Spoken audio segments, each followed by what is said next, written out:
Hi, I'm Dave here at Allen Unlimited. In this video, I'm going to be demonstrating a few methods on how to achieve better zero with your Picatinny rings if you're taking the scope on and off the rifle. Now, a lot of people will fit the Picatinny rings once and keep them permanently fitted to the rifle until they switch out the rifle or the scope. But there are a few occasions, for instance, if you're taking the scope off the storage or transport, or if you're switching from a day scope to a night vision, for instance, that you need to take the scope on and off.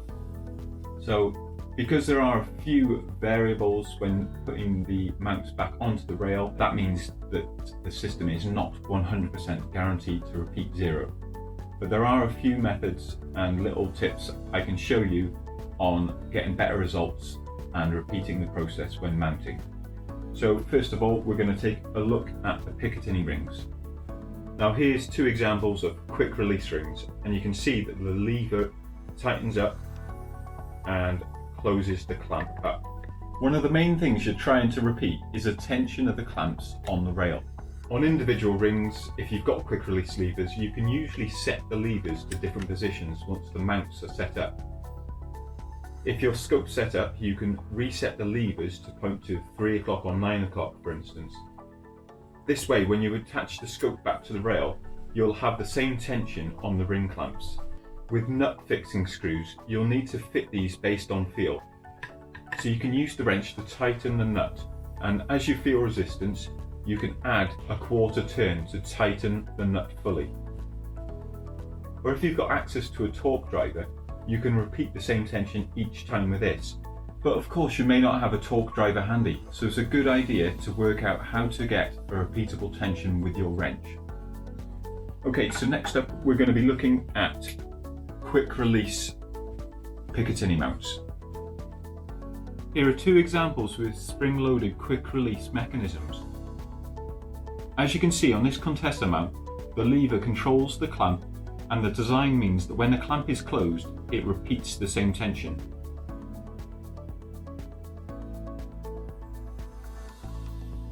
Simple to attach to the rail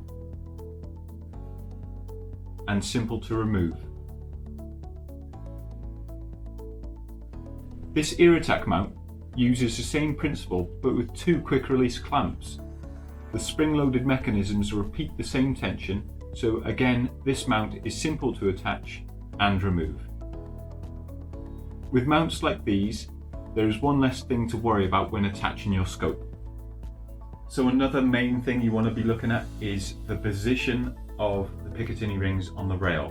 You want to mount the rings back into the same slots where you originally set them up. This will maintain your eye relief and it will maintain the accuracy.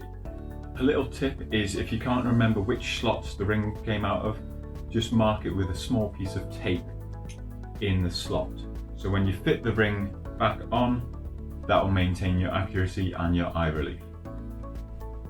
Another thing to take note of is when you drop the rings back into the Picatinny rail, you may notice that it has a slight bit of play. That's because the Picatinny rings need to obviously drop into the slot, and if it was too tight, they wouldn't drop in comfortably. If you push the scope forward when you tighten up the rings, you'll want to press the recoil bar of the Picatinny ring against the Picatinny slot. This way, the recoil force of the rifle moving rearwards will already be in contact with the Picatinny ring, and it will prevent any movement of the Picatinny ring in the slot. Movement in position of your scope will cause inaccuracy. We'd also repeat the same order in which the rings are tightened. So we tend to start with the rear ring and then the front ring. If you are removing and attaching your scope for each outing, just a little bit of care and attention when you're remounting your scope, and you should see better results each time. Just a few things to remember: position on the rail, connection on the Picatinny slots, the order of tightening the screws, and the tension of the clamps. Just a few things to remember, but you should see better results if you follow these procedures. Okay, so that's it for this video. If you've enjoyed it, please hit the like button and subscribe to our channel. Thank you very much for watching. We'll see you again soon.